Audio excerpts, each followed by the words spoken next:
noite a todos. Hoje a gente vai, como já estava no título, debater um assunto interessante.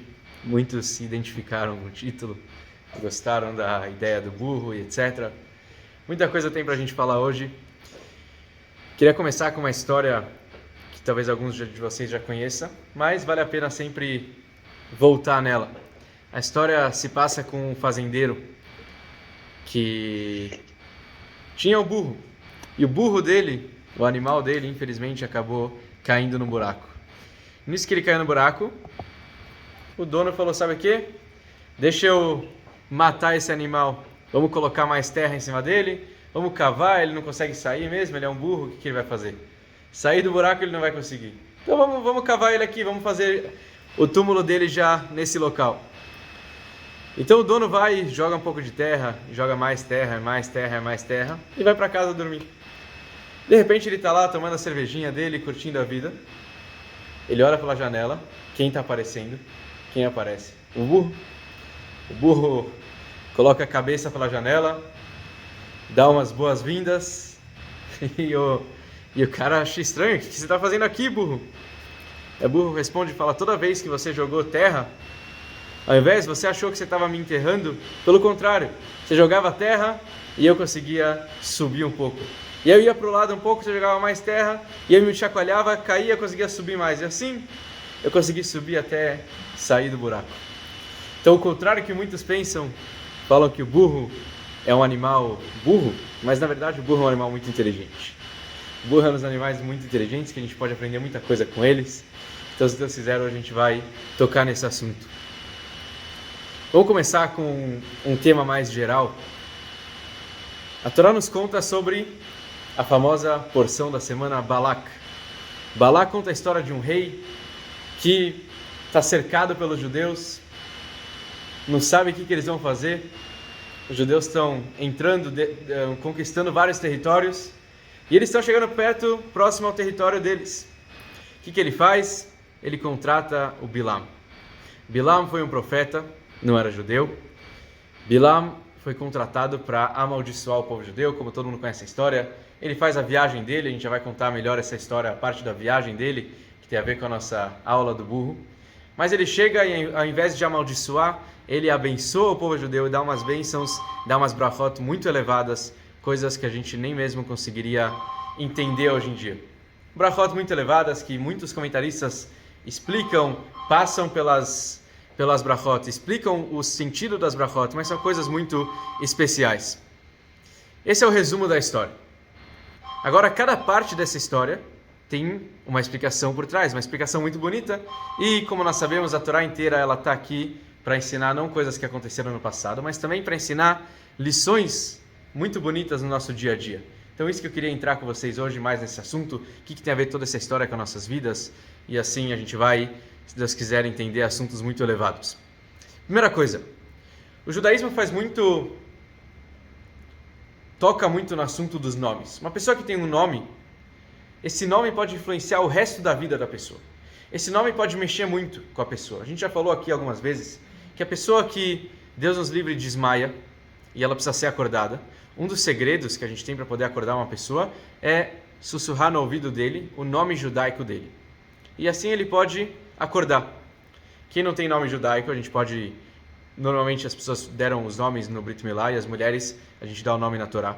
Tem muitas mulheres que não têm nome judaico, mas elas podem até mesmo hoje em dia, anos depois, pedir para o marido ou para o pai ou para alguém na Torá dar o nome para elas. É muito importante ter um nome judaico. Um dos motivos é que o nome ele tem a ver com a alma, ele toca na nossa alma. Como a gente trouxe esse exemplo agora da pessoa que está desmaiada, ela precisa acordar, então a pessoa tem que ir lá no ouvido e falar o nome dela em hebraico. E assim, provavelmente ela vai acordar. Então o nome é uma coisa especial.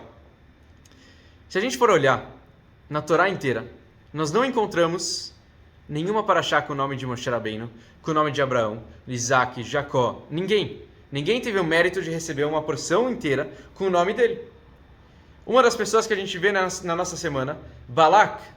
Balak foi um rei, ele era perverso. Muitos queriam acabar com o povo judeu e tentaram de maneiras diferentes. Muitos queriam acabar com o nosso povo e eles tentaram bater, tentaram expulsar e muitas outras ideias. Mas o Balak, diferente deles, O Balaque ele teve uma ideia sensacional. Ele pensou, como que eu vou acabar com esse povo? Com a boca, com a fala. Eles são um povo mais espirituais. Eles são pessoas mais espirituais, eles têm uma noção de que é uma fala. Então eu vou amaldiçoar esse povo e assim eles vão sofrer o que eles têm que sofrer. E o que a Torá decide fazer em lembrança a esse rei perverso? Dá um nome inteiro, uma porção inteira com o nome dele. Porção de Balac. Por quê? Por que um nome tão especial? Por que o nome desses? Por que o nome de uma pessoa que não deveria nem ser lembrada? E diferente de outros que a gente tem. Abraham, Isaac e Jacó, como eu falei, que não tem o nome na Torá. Mais um detalhe interessante, essa porção é uma das porções que fala sobre Mashiach. Mashiach é um sonho de consumo, Mashiach é o nosso objetivo de vida. Por que a Torá não pode chamar a Parashá de Parashat Mashiach? Também seria um nome legal. E até mesmo, normalmente, a Torá usa o nome, a primeira palavra da porção para dar o nome. Mas Balak não é nem a primeira palavra, é a segunda palavra. Vaiar Balak, assim começa a porção. Por que então o nome, a Torá decidiu dar esse nome de Balak? Para lembrar desse rei que foi tão perverso. Isso é uma coisa que a gente tem que entender. Existe, além da questão geral, existe talvez um problema também ligado com a lei judaica. Se a gente pode dar um nome para um filho, um nome lembrando alguém que foi perverso ou não. Então, será que eu posso chamar meu filho de Ismael, que não foi uma pessoa boa? Ou será que eu posso chamar meu filho talvez de Nimrod, que foi um rei? E assim por diante, vários nomes de pessoas que a gente sabe que não foram tão boas. Será que nós podemos chamar nosso filho com esse nome? Então, existem opiniões que falam que é proibido, porque isso pode dar para o filho uma vida inteira carregando o nome de uma pessoa ruim, isso pode influenciar muito a conduta dele. Ele pode se comunicar, ele pode se comportar de uma maneira errada porque ele tem esse nome diferente. Até mesmo o nome Eliezer, que foi escravo de Abraham Avinu, ele também teve esse... Pode chamar os nossos filhos de Eliezer ou não pode chamar os filhos de Eliezer. A gente encontra muitas pessoas que têm nome de Ismael, até tem o famoso Rabi Ishmael, que muitos que rezam todo dia começam a reza com esse nome, Rabi Ishmael Omer, começa a reza diária com isso. Então, tem jeitos que a gente pode chamar, já vamos explicar como, mas a pergunta lógica é por que a Torá inteira, por que a Torá dá esse nome da porção de Balak? Será que mesmo pela Halachá, será que mesmo pela lei judaica, isso seria permitido? Então isso que a gente tem que tentar entender um pouco hoje. Existia um grupo de estudantes, que eram na verdade grandes rabinos, que foram passear, foram fazer uma viagem, não uma viagem material, uma viagem por prazer, eles estavam estudando Torá e eles foram fazer uma viagem espiritual. E um dos locais que eles foram passar a noite foi num hotel. Naquela época eles não tinha cofre no quarto, então não tinha cofre onde eles iam guardar o dinheiro. Eles chegaram para a mulher, para a dona do hotelzinho, deram para ela o dinheiro deles, pediram para ela guardar, confiaram nela. Porém, um dos rabinos não deixou o dinheiro com ela. E todo mundo achou estranho, por que você não está deixando o dinheiro? Dia seguinte, eles voltam, cadê o dinheiro? Sumiu. Provavelmente alguém roubou. Cadê a mulher, a dona do hotel? Ninguém também sabe onde ela está. E aí foram perguntar para aquele sábio, por que você não deixou o dinheiro? Como você sabia que isso iria acontecer? Ele falou, sabe, eu perguntei para ela qual o nome dela. E ela me falou que o nome dela é Kidor. Kidor é o nome dela. Kidor, se a gente for olhar no livro do Teilim, lembra um versículo que fala Kidor tapuchot hema, que é uma geração de bagunça, uma geração bagunçada. Então uma geração, quer dizer, quando ele viu esse nome, Kidor, ele lembrou desse versículo que alguma coisa ruim iria acontecer. Só para a gente entender quanto o nome pode influenciar e só para a gente poder entender, então, e tentar pesquisar um pouco mais por que a Parashá inteira tem esse nome de Balak. Agora, voltando um pouco para a história do Bilam, todo esse episódio que a gente viu, toda essa história que a gente contou agora resumidamente, eu queria entrar em um detalhe muito importante que vai fazer a gente entender coisas muito especiais na Parashá da nossa semana. Existe uma exceção, antes de a gente entrar na história, existe uma exceção que a gente pode chamar o nome de um perverso e assim você pode ter o nome de um filho como uma pessoa que não foi tão boa no passado, ou você poderia chamar alguém com o nome de uma pessoa que não foi tão boa. Qual seria essa exceção? O caso de a gente conseguir aprender algo bom de qualquer pessoa do passado. Ou de tal forma que a gente daria um nome para um filho, mas a gente teria uma intenção boa baseada nesse nome. Por isso que, como eu falei, tem um famoso rabino, Rabi Ishmael. Como ele tem esse nome de Ishmael, se Ismael não foi uma pessoa boa. E a resposta é que Ishmael teve esse mérito, porque alguma coisa boa o pai desse Rabi Ishmael viu no Ishmael, e assim ele conseguiu dar o nome.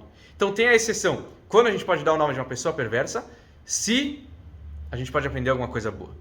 Então Balak, a gente já vai ver daqui a pouco, que a gente consegue aprender uma coisa muito bonita do nome dele e da história dele, e que com isso, por isso que a Torá deu esse nome da porção Balak, em memória, em lembrança ao rei Balak. Vamos agora fazer uma outra pergunta paralela, que a gente vai conseguir entender tudo que a gente falou do burro. Se a Parashá já quer dar o nome de um perverso, por que não dá o nome de Bilam? Por que a porção não poderia ser chamada porção Bilam? Afinal de contas, Bilam foi o profeta. Bilam que amaldiçoou o povo, que na verdade abençoou, que queria amaldiçoar e deu as bênçãos. Bilam foi a pessoa que foi o astro da história. Por que então a Torá não chama o nome da Parashá de Bilam? Se já vai chamar de alguma coisa, chama de Bilam. Por que chamar de Balak? Então isso que a gente tem que também entender. E uma das ideias bonitas, obviamente na prática, quem fez tudo foi o Balak. Balak contratou, Balak mandou os mensageiros, Balak queria realmente o Bilam. Então, imagina se a gente quer pagar uma conta. Então você dá um pouco de dinheiro para alguém para o cara ir no banco pagar a tua conta. Quem está pagando a conta? Ele ou eu? Eu estou pagando a conta. Ele está sendo o meu mensageiro, ele está me ajudando a pagar, mas quem está pagando sou eu. É exatamente isso que o Balak tem o nome da Parashá. Mas o Bilam, ele tem uma coisa diferente. Por isso eu queria ler com vocês um pouco do trecho da Parashá do Bilam, do burro, essa passagem do burro, e a gente talvez pode aqui encontrar uma lição muito bonita nas nossas vidas e também entender o detalhe do Balak, porque a Torá chama Balak. A gente começa a ver, quando eu trouxe no início a história do rei Balak. Ele vai contratar o Bilam. O Bilam fala, eu não posso ir. O Bilam era um profeta. Ele, à noite, sonhava, mas na verdade a profecia para ele aparecia de noite. Então Deus apareceu para ele no sonho e falou, Bilam, quem são essas pessoas que estão aí? Ele fala, esses são os mensageiros do rei Balak, que queriam me contratar, querem me contratar para eu amaldiçoar o povo de Israel. Então no começo Deus fala, você não pode ir, você não tem autorização de ir. Então ele começa a convencer, ele acha que talvez Deus não sabe exatamente todos os detalhes, e no final de contas ele acaba indo, até mesmo Deus falou para ele, pode ir, mas tem uma condição, tudo que eu colocar na sua boca, você vai falar. Ou seja, eu que vou mandar em você, como sempre, obviamente, mas agora eu quero que você sinta isso. Nesse caminho, então, Bilam acorda de manhã e começa a viagem dele. Ele pega o burro dele, sobe no burro e começa a viagem. E nessa viagem acontece uma das coisas mais diferentes da Torá inteira. De repente, o burro está seguindo na viagem. Tem até uma pessoa que me contou antes da aula que o pai dele morava no interior e ele tinha que ir até a cidade durante a semana, algumas vezes, e ele não ia com cavalo, ele ia com burro.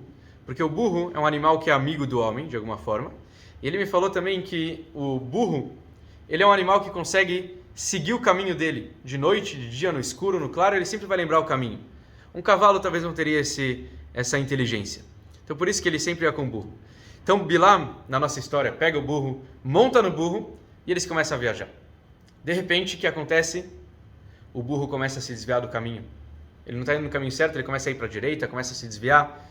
O que o Bilam faz? Pega o que estava na mão dele, alguma coisa, e bateu no burro.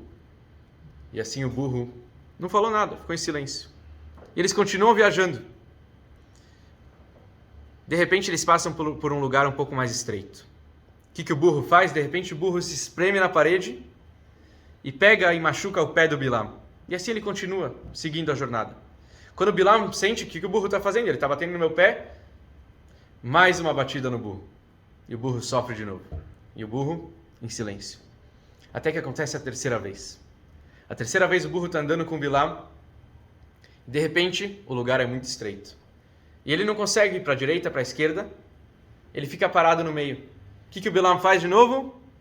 Começa a bater no burro.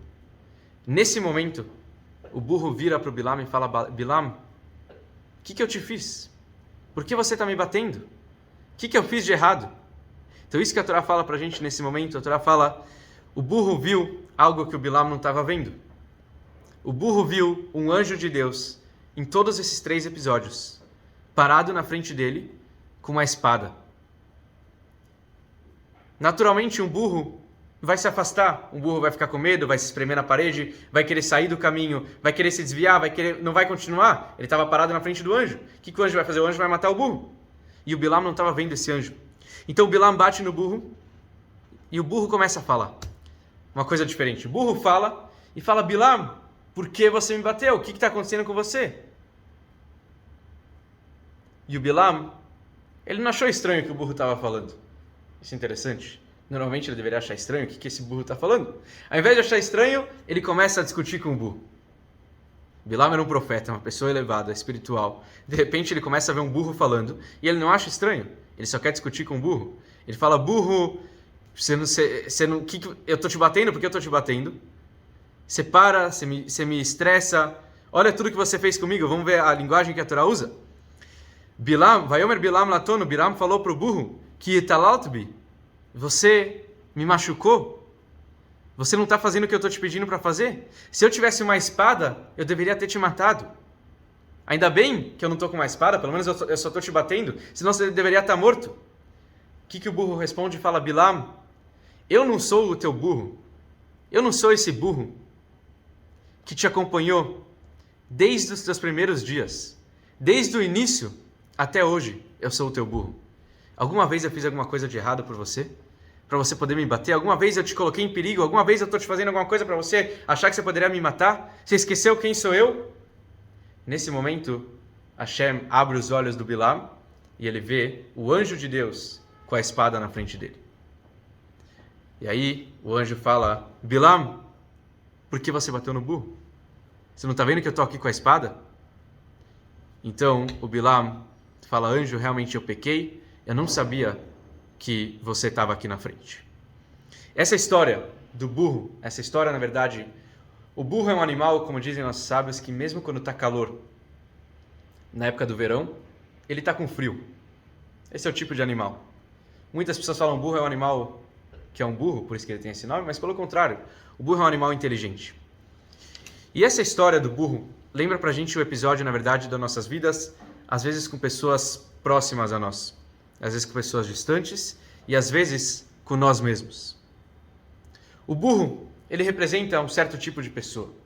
E muitas vezes a gente olha para o burro e fala: o que você está fazendo na minha vida? Você me desvia, você me leva para outro lugar, você para na minha frente, você me machuca. O que eu vou fazer? Eu vou bater em você. E a gente vai batendo nas pessoas, a gente vai fazendo elas sofrerem. Só que chega um momento que o burro abre a boca. Algo que não é normal, algo sobrenatural. Alguma coisa que a natureza não acha isso normal. Mas Hashem faz às vezes o burro abrir a boca. Às vezes Deus faz uma pessoa que é mais quieta, uma pessoa que está sofrendo, abrir a boca dela. E ela fala: o que eu te fiz? Por que você está me batendo? E a gente fala: como assim? O que você fez? Você me machucou? Você me colocou em lugar estreito? Você me espremeu minha perna, você está parado enquanto você deveria estar andando, você me leva em locais que você não deveria estar me levando. E assim o burro começa a falar. O que a gente faz no primeiro momento? Você? Quem é você? Como assim? Você acha que você me machucou? Você acha que você... O que você está falando? Se eu tivesse uma espada, eu te matava. Bater não é suficiente. Quem você acha que você é? E aí o burro lembra pra gente algo muito importante. O burro fala: você não sabe que sou eu, aquele animal que estava com você durante toda a sua jornada, durante toda a tua vida, eu estava do teu lado. E alguma vez eu desviei do caminho, alguma vez eu fiz alguma coisa, eu te coloquei em perigo. Simplesmente você que está fazendo isso. E nesse momento, muitas vezes a gente começa a olhar coisas que a gente não estava acostumado a olhar. Foi nesse momento que Bilam viu o anjo na frente dele. Ele viu o anjo com uma espada. Na verdade, o que significa isso? Às vezes a gente pega uma pessoa e começa a julgar, e começa a colocá-la para baixo, e falar que ela não presta, e falar que ela estragou minha vida, e que ela não devia estar fazendo parte da minha vida, e que eu não quero ela para mim, e que eu... Vai embora da minha vida. Onde você está me levando? Só que às vezes, o que a gente precisa olhar é simplesmente que tem um anjo na frente do burro, na frente dessas pessoas que a gente não está vendo. E quando a gente vê, quando o Bilam percebeu o que o anjo estava fazendo, o que ele fala? Hatati. eu pequei. Me desculpa, eu não sabia. Essa reação de Bilam foi bonita de alguma forma. Ele assumiu o erro dele. Mas às vezes a gente vai julgando pessoas, como eu falei, e às vezes a gente vai jogando pessoas para fora das nossas vidas. Só que muitas vezes é por falta de olhar a imagem completa. Muitas vezes é porque a gente não está vendo o anjo com a espada na frente daquela pessoa. Muitas vezes uma pessoa está sofrendo e vem comentar com a gente, vem falar, a gente joga ela para fora, quem é você? O que você está fazendo? Se livra! Mas às vezes ela está vendo coisas que a gente não vê. Ela está sentindo coisas que a gente não sente. Em outras palavras, aqui a gente volta a uma das bases do judaísmo que sempre a gente fala e é muito importante. Alta dunet haverchav, a gente não pode julgar uma pessoa até a gente não chegar no local dela, até a gente não passar pelo que ela está passando. Isso que a gente está aprendendo com o burro. Essa história do burro, na verdade, é uma história que cada um deve refletir e entender que tem pessoas, às vezes, que a gente acaba fazendo mal. Ou tem outras, tem o caso contrário, às vezes pessoas estão fazendo mal pra gente. Pode ser também. Como eu falei, essa história pode acontecer com pessoas próximas, pode acontecer com filhos, acontecer com pais, com amigos ou até mesmo com nós mesmos. Às vezes a gente tem alguma coisa dentro de nós que vai falando e a gente vai querendo jogar isso para fora. Mas às vezes, calma, a gente tem que parar para olhar de uma maneira diferente, entender a imagem diferente. E essa história lembra pra gente um segredo, que é o segredo da Parashá da nossa semana. Quando a Torá dá um nome para a porção de Balak, o que a Torá quer ensinar com tudo isso? Uma das coisas interessantes é que coisas boas vêm para o mundo por momentos difíceis. Coisas boas vêm para o mundo, às vezes, através de pessoas difíceis. Às vezes, crises levam a gente a lugares onde a gente nunca imaginaria que a gente conseguiria levar. Quantos momentos que a gente estava perdido de alguma forma, ou várias pessoas estavam perdidas, elas conseguem transformar esse momento em momentos muito elevados, em momentos muito especiais. Nessa semana a gente estava comemorando o dia 12 e 13 de Tammuz, que foi o dia que o sexto Rebbe de Lubavitch, Rabbi Yosef Yitzhak Schneerson, ele saiu da prisão. O que quer dizer saiu da prisão? Porque ele foi preso? Qual a história dele? Ele era uma pessoa contra todo o comunismo. Naquela época onde não podia cumprir o judaísmo, não podia fazer nada que seria contra o governo, ele foi a pessoa que conseguiu inaugurar por volta de 600 escolas. Na verdade, 600 entidades, entre escolas, yeshivot, mikves e tudo, para conseguir que os judeus mantivessem, para que os judeus nunca esquecessem que eles são judeus. Ele pegou um momento que era um momento muito difícil, um momento de crise, um momento que muitos abriram mão, muitos fugiram, muitos não queriam mais, o judaísmo não é mais para mim, não tem mais chance. E ele falou nada disso, pelo contrário. Eu vou pegar essas pessoas, eu vou pegar os judeus e mostrar para eles que sempre tem uma nova chance. Sempre tem uma chance de retornar, sempre tem uma chance de, por mais que o momento está difícil, eu quero te elevar. Eu quero mostrar que esse momento difícil pode te fazer muito mais importante do que você acha. Então, toda essa história, tudo que a gente está passando nessa semana e tudo que a gente está entendendo aqui dessa Parashá, lembra pra gente que momentos bons, na verdade, coisas boas que podem acontecer, às vezes passam por aqueles lugares que a gente passa e a gente fala, por que Deus está fazendo isso comigo? Por que comigo, por que não com o outro? Por que eu estou sofrendo? Por que acontece comigo? E por que eu estou nesse momento? E ao invés de olhar e ficar se perguntando por quê, como a gente fala, a gente sempre tem que olhar e perguntar para quê? Em hebraico a gente fala lama, por que Deus fez isso comigo? Mas na verdade o jeito certo de um judeu é lema, para quê? Para que Deus está me colocando? Para que Deus está me colocando num desafio? Para que Deus está fazendo coisa que talvez eu não concordo ou que eu não estou achando certo? Mas às vezes é muito, muito simples. Às vezes a gente não consegue olhar a imagem maior. Às vezes a gente não consegue olhar a longo prazo e entender que tudo isso faz parte de um plano e a gente vai conseguir se elevar e se tornar pessoas muito melhores. Quando o nome da porção é Balak, realmente a gente talvez não deveria dar o nome de um perverso para Parashá da semana. Mas se a gente parar para entender, a gente vai olhar, Balak foi a pessoa que através dela, ele contratou Bilam, mas através de Balak, o povo judeu teve bênçãos tão elevadas. O povo judeu teve o mérito de receber coisas e brachot que a gente nem imagina o poder delas. Por exemplo, o que a gente lê todo dia de manhã na reza, Matov Ohalecha Yaakov, quão boas são as suas tendas Yaakov, Mishkenotecha Israel, os seus Mishkanim, as suas moradias, povo de Israel. Quer dizer, essa frase foi colocada na reza todos os dias. A porção de Balak, muitos pensaram em colocar ela dentro do Shema. Muitos pensaram em encaixar a Parashá do Bilam, tudo isso que ele falou durante toda essa profecia, colocar dentro do trecho do Shema Israel. Porém, não entrou, porque é um trecho longo, porque é um trecho que ia atrapalhar muito o público, e alguns motivos que não aconteceu na prática, mas passou pela cabeça dos sábios, porque é uma brachá muito elevada. Então a ideia é que uma brachá tão elevada só poderia vir para o mundo através de uma pessoa tão perversa. Por isso que a Torá chamou essa parashá de Balak, para a gente olhar para esse Balak e lembrar, ele foi uma pessoa ruim, ele queria acabar com o povo. Bilam, diferente de Balak, Bilam, o profeta, ele odiava o povo judeu por nada, por nenhum motivo. Ele era um antissemita por motivos que a gente não vai conseguir entender, não tem nenhum motivo lógico. O Balak, o rei, era um pouco diferente. Ele não queria que o território dele fosse conquistado. Então ele tinha um motivo. Quando a gente tem uma briga com uma pessoa, simplesmente que a pessoa odeia e não consegue suportar ver o outro, é difícil transformar isso. Agora, quando a gente tem uma briga por um motivo técnico, quando a gente resolve o problema, a briga se acaba. Então, essa é exatamente a diferença de Balak e Bilam. E a Torá está falando, vamos chamar essa parashá de Balak para ensinar que esse rei, ele traz para a gente uma grande brachá. Esse rei, por mais que ele foi um rei perverso, mas a gente começa a olhar para ele e entender que muitos momentos difíceis podem passar pelas nossas vidas, mas a gente só tem que saber olhar e aproveitar esse momento como uma oportunidade. Nós estamos entrando, se Deus quiser, no domingo.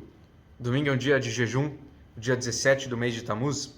Um dia que a gente vai lembrar ele, a gente vai começar agora um período conhecido como as famosas 3 semanas. Desde a época do templo, Jerusalém foi cercado, e depois de 3 semanas, no dia 9 de Av, o templo foi destruído, os 2 templos foram destruídos. Esse dia, 17 de Tammuz, e a partir dele, essas 3 semanas, é um momento de alguma forma mais triste para o nosso povo. Muitas coisas que a gente poderia fazer, a gente acaba deixando de fazer. A gente, por exemplo, não corta cabelo, não faz casamentos, não faz festas, porque é um momento difícil, é um momento de luto. Por mais que foi uma coisa que aconteceu vários e vários anos atrás, a gente lembra desse momento. Só uma passagem interessante, quando o povo judeu estava nesse momento de destruição, na época estava o Rabi Akiva, o grande e famoso Rabi Akiva, ele estava com alguns amigos dele, rabinos, e eles, os amigos, todo mundo viu, saindo do templo, do local mais sagrado, do Kodesh HaKodashim, saindo uma raposa. E todo mundo começou a chorar, e Rabi Akiva riu, e todo mundo perguntou, Rabi Akiva, por que você está rindo? Ele respondeu, como assim? Porque vocês estão chorando. Vocês não estão percebendo que isso que está acontecendo agora, na verdade, é uma profecia para o futuro? Esse momento de dificuldade que a gente está passando hoje, na verdade, é um sinal de que um dia esse templo vai ser reconstruído. Esse Rabi Akiva foi o grande sábio, que a gente sempre olha para ele. Esse sábio, esse Rabi Akiva, foi aquela pessoa que conseguiu ensinar para a gente nesse episódio e em outros, mas nesse episódio muito forte, que tem a ver com essas 3 semanas de destruição do templo, tudo isso que ele passou, ele conseguiu ensinar para a gente essa ideia. Peguem um momento de crise, que todo mundo infelizmente passa, mas na verdade não é porque Deus quer o mal de nós, Deus nos livre. Deus quer que a gente consiga olhar de uma maneira diferente. Deus quer que a gente possa pegar esse momento e transformar ele de uma maneira diferente. Em outras palavras, como a gente começou a aula, com a famosa história do burro, quando jogam terra na gente, ao invés de a gente se afundar na terra, quando aquelas pessoas querem que a gente se afaste da vida delas, quando aquelas pessoas querem que a gente esqueça que a gente está machucando e etc. Ou quando a gente quer machucar alguém, na verdade a gente tem que olhar e aproveitar o momento e quando jogam terra, chacoalhar um pouquinho, deixar a terra cair e subir em cima dessa terra. Assim subir, até que a gente consiga sair do buraco e mostrar que na verdade todo esse momento de crise é um momento elevado, é um momento muito espiritual. Essa é uma das grandes lições que a gente pode aprender na nossa parashá da semana.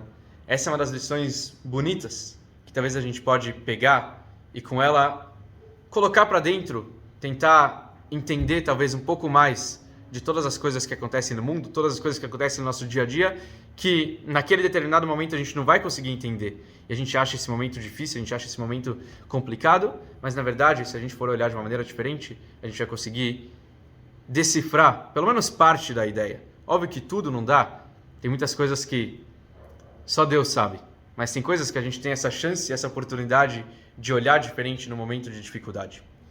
Eu só queria terminar com uma história, já que a gente estava falando agora do sexto Rebbe de Lubavitch, Rabbi Yosef Yitzhak Schneerson, que essa semana a gente comemorou o aniversário dele, o dia que ele saiu da prisão. Então eu queria contar para vocês uma pequena história de uma menina que frequentava uma sinagoga, um Beit Chabad, nos Estados Unidos, em alguma pequena cidade.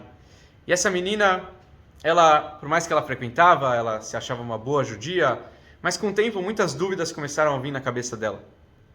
E ela estava incomodada, até que ela decidiu que talvez o judaísmo não é para ela, e ela precisa se afastar um pouquinho e seguir um outro rumo de vida. Então ela decidiu que ela vai passar um tempo em outros locais não judaicos. Ela vai viajar um pouco para outras cidades, vai procurar um pouco outras religiões. Só que ela não falou isso para ninguém, ela guardou o segredo para ela. Ela marcou a data, só que até a data ela falou, deixa eu continuar indo na sinagoga, deixa eu continuar indo no Beit Chabad. Isso não foi há muito tempo atrás. E essa menina decidiu passar o último Shabbat dela no Beit Chabad, na sinagoga, e depois ela iria viajar.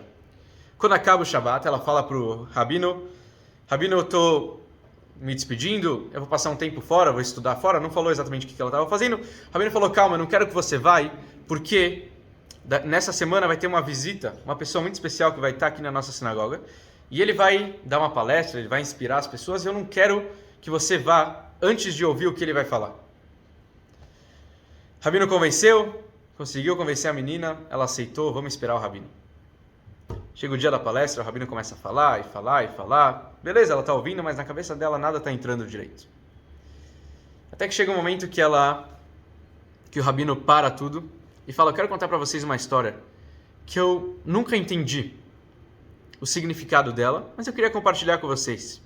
E o Rabino fala que anos atrás ele teve o mérito de conversar com o sexto Rebbe de Lubavitch, Rabbi Yosef Yitzhak Schneerson. E ele estava conversando e o sexto Rebbe recebia as pessoas em audiência particular e logo, obviamente, cada pessoa que falava com o Rebbe era uma coisa particular. Então o Rebbe não falava o problema de um para outro. Mas quando ele entrou, esse rabino, esse palestrante, na época ele ainda era jovem, ele entrou para conversar com o sexto Rebbe. O sexto Rebbe falou, agora entrou um rabino aqui, há alguns minutos atrás, e ele estava falando que ele estava com muitas dificuldades na vida dele, não dificuldades dele, mas com os filhos. Os filhos não estavam seguindo o caminho correto e ele queria educar os filhos nesse caminho. E aí ele falou, o Rebbe, esse palestrante está falando o que o Rebbe falou para ele. E o que eu falei para ele? Eu abençoei ele, dei uma brachá, dei alguma dica para ele, mas eu falei que as próximas gerações, não se preocupa que eles vão estar no caminho correto.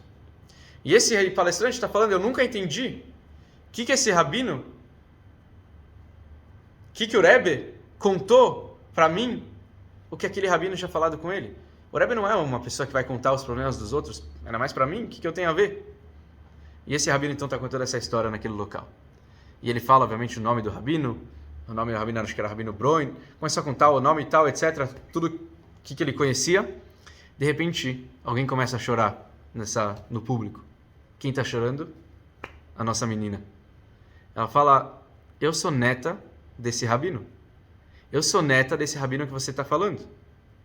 Se você achava que não tinha uma resposta, agora eu estou te trazendo a resposta. Eu estava prestes a ir procurar outros caminhos na minha vida. E de repente, eu entendi, depois dessa história, de uma história dessas, de uma profecia dessas, eu entendi agora qual é o meu caminho. Então, às vezes a gente está em momentos de crise, a gente só tem que saber olhar e balançar nossas terras, tirar a terra que está em cima da gente, jogar para fora e subir, e cada vez mais avançando, cada vez mais dando um passo à frente, que se Deus quiser a gente possa, com todo o povo de Israel juntos, dar o maior passo, que é com a vinda de Mashiach, se Deus quiser que seja muito em breve. Uma boa noite a todos, um Shabbat Shalom a todos. Queria agradecer a presença de todos vocês, muito, muito obrigado mesmo pela presença. Quem quiser perguntar, comentar, fiquem super à vontade. Shabbat Shalom.